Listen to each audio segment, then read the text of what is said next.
E quando a gente fala de evitar lesão, que foi quando eu comecei a minha carreira lá atrás, no mundo da corrida, né? Que é entrando, cara, como que a gente pode estar mais longe de lesão?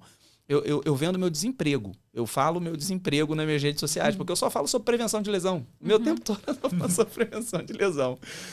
Porque é gostoso falar sobre isso.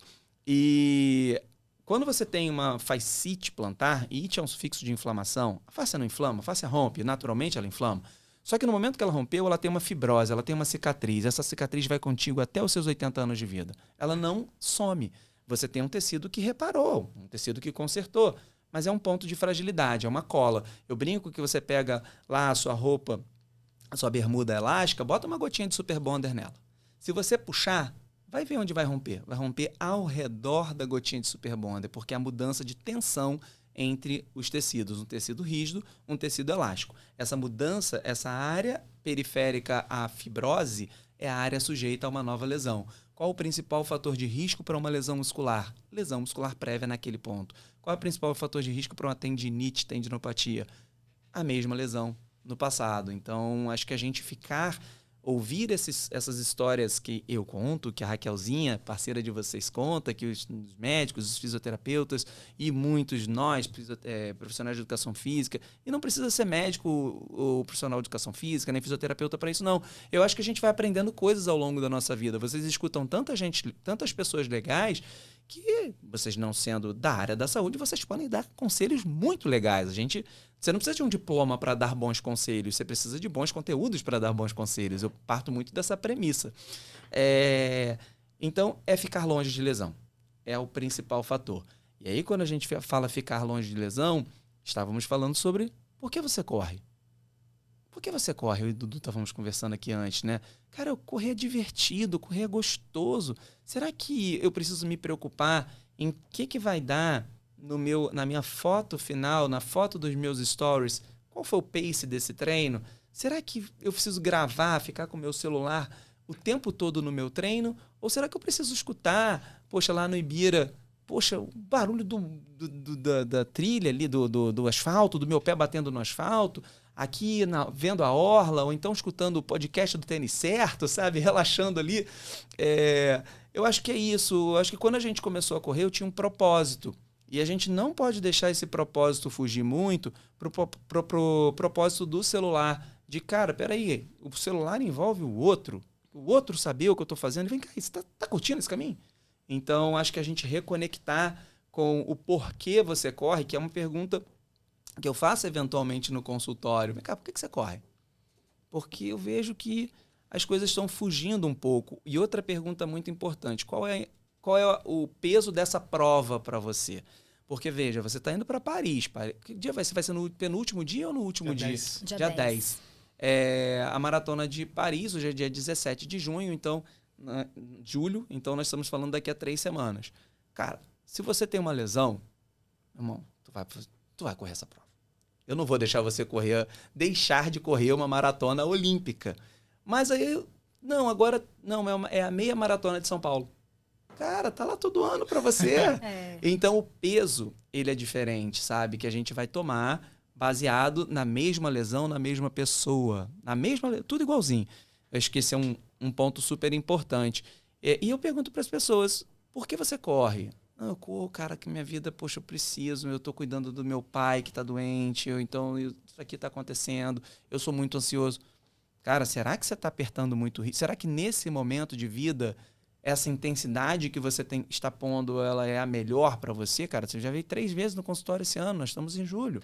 Então, sim, eu tenho uma paciente que vai passar por um processo, já me anunciou, não fala para ninguém, mas eu vou passar por um processo de separação. Eu falei, beleza, você vai fazer essa prova, mas eu não quero ver você aqui no próximo ano. Você vai diminuir a sua intensidade de treino, diminui o seu ritmo.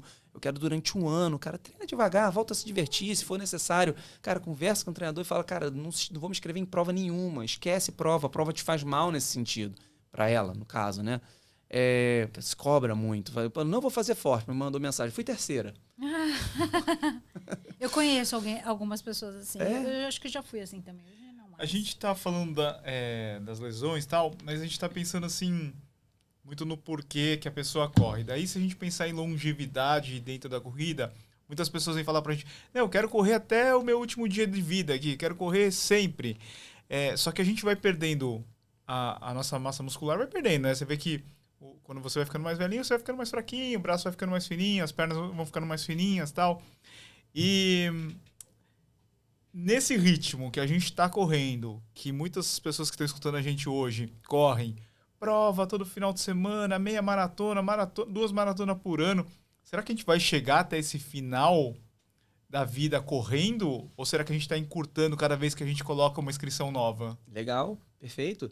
Depende. Depende do que o corpo está falando.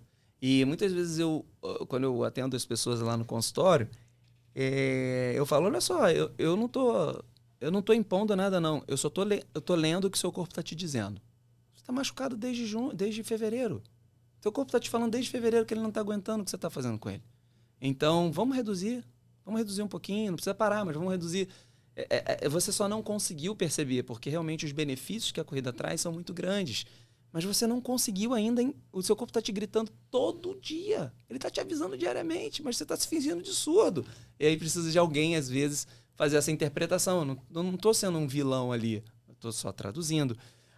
Agora, a maioria das pessoas que envolvem assim, essa estar sempre em prova, principalmente quando a gente começa a envolver marca, né? Pessoas que começam a trabalhar com isso, eu preciso estar nessa prova, eu preciso estar naquela. Pessoas que estão começando o ramo de influenciador e fica com medo de negar uma coisa, de negar outra.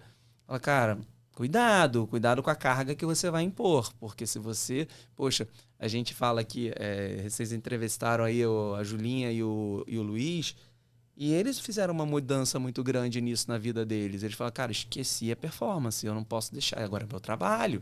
Quando a Ju saiu da Globo, agora é o meu trabalho, assim, eu não posso me machucar. Uhum. E, de fato, a frequência dela no consultório diminuiu drasticamente, sabe? Praticamente não aparece por lá, é excepcional aparecer. E isso mudou um pouquinho, eles treinam em Z2 com muito mais frequência. É muito interessante, pelo menos assim, é aquilo que você falou, eu não sou médica, eu não sou da área da saúde, mas me interesso muito por esse assunto. E lendo, estudando, até tem aquele livro Outlive, né, que ele fala muito sobre longevidade. E é interessante como é colocado a melhora de VO2, muito associada à longevidade, mas não se fala de intensidade no sentido de performance. Uhum. É o que você falou, é exatamente o contrário, né? Então, é você melhorar o seu movimento, estar em movimento e outros benefícios de, por exemplo, prova, especificamente a corrida, que você coloca como uma meta correr daqui a 1 ano. Você vai passar pelo menos 1 ano em treinamento, né? Então, isso vai... De 1 em 1, você vai chegando até os 80, né?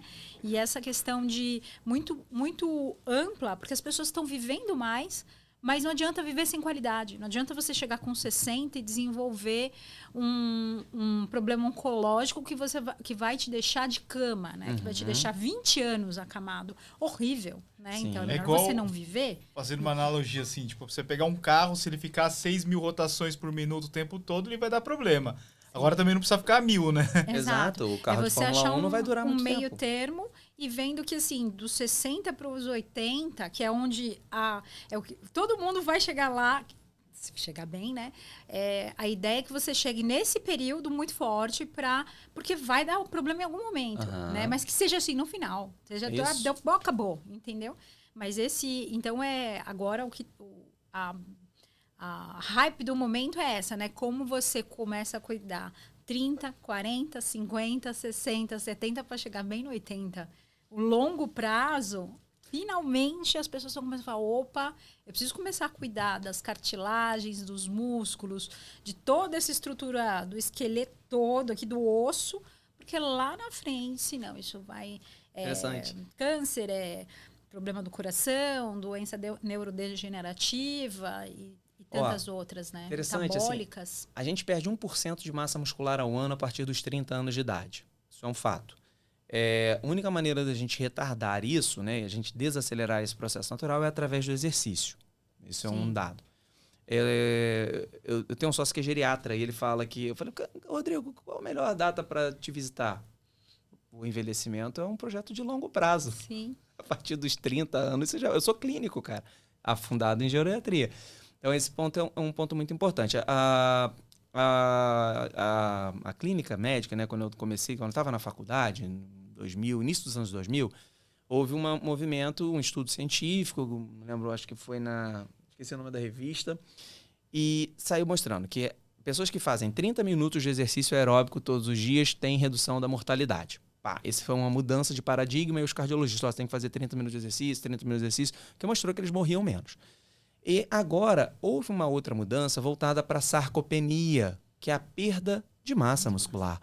E, e um ponto relevante em relação a isso é a perda da autonomia. Sim. Veja, é muito ruim ser aquele velhinho que precisa de um cuidador para ir na padaria. Isso é perda de massa muscular, cara. Porque tem velhinhos de 76 correndo maratona. Sim. E tem velhinhos de 76 precisando do ajudante para ir na padaria. Quem vai fazer isso é a perda da massa muscular.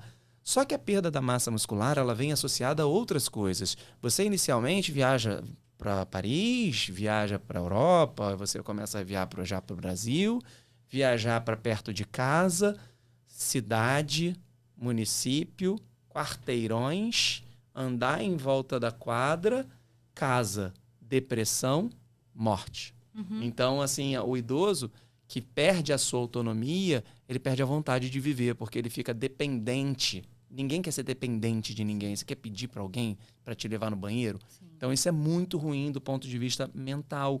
E aí a pessoa perde prazer pela vida. É natural. E aí se entrega mesmo, deixa para lá. E essa construção, ela é uma construção de longo prazo, em que a corrida entra como uma ferramenta muito legal. Veja, no que diz respeito à prevenção de mortalidade, existem estudos na corrida, que a gente vai ver que a meia maratona e a maratona não estão nesse contexto não, tá? A curva é, sem correr, eu tenho uma chance de morrer maior. Quando eu corro ali 5 quilômetros, veja, estudos científicos eventualmente, a gente precisa isolar outros fatores, como pressão alta, diabetes, colesterol, o que é muito difícil. Mas quando você tira todos esses fatores e olha só a corrida, quando você corre ali 5 quilômetros 5 vezes por semana, você tem uma redução da taxa de mortalidade. Quando você começa a botar mais volume do que isso, você volta para a mesma linha. Curioso, né? Você volta para a mesma linha. É igual você não correr. Mas será que é igual? Não. Porque na hora que você olha como é que está o colesterol, o peso, o diabetes, os outros fatores emocionais, cabeça, vai estar melhor. Então, naturalmente, a gente vai ter uma outra ponta da vida. Eu já tive mais de 100 quilos, eu já bati 103 quilos. Então, assim, poxa, onde eu estaria hoje, 15 anos depois, sem a corrida? Não sei. Você falou um ponto de cabeça que é muito interessante. Saiba que na corrida, a gente aumenta, né, a disponibilidade de 2 neurotransmissores. A dopamina, que está sendo super falada agora, tem um livro, né, Geração Dopamina, que está super em alta, e a serotonina. Veja, os principais antidepressivos utilizados no momento, eles são inibidores da recaptação da noradrenalina e da dopamina, da serotonina e da dopamina. Ou seja, é um antidepressivo natural.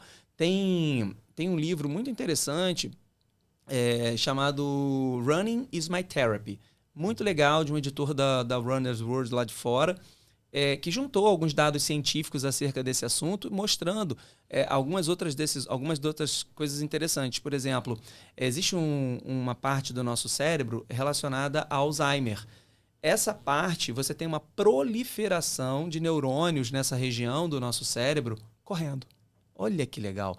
A região do hipocampo. Existe aqui o lobo pré-frontal que está relacionado à tomada de decisões, a sua capacidade de não pirar ali diante de uma situação desafiadora. A gente tem hipertrofia do lobo frontal com a corrida. Olha que legal, cara. Então, a ciência hoje, ela entende a corrida em alguns países, posso errar aqui alguns países, mas alguns nórdicos como a Noruega, a Nova Zelândia e a Austrália. Quando você tem uma depressão não grave, ou seja, aquela pessoa com depressão que não tem risco iminente de morte, de retirar a própria vida, o protocolo inicial é 30 dias de atividade aeróbica intensa, de preferência corrida, porque muitas vezes você não precisa entrar com antidepressivo. Então, sim, quando a gente fala de corrida, ela vai trazer ganhos do ponto de vista metabólico, mas, cara, saúde mental. E quando você está ansioso, você faz o quê? come. Esse é o canal de cortes do podcast do Tênis Certo. Se inscreva agora mesmo e não perca os próximos vídeos. Valeu, Tênis Certo!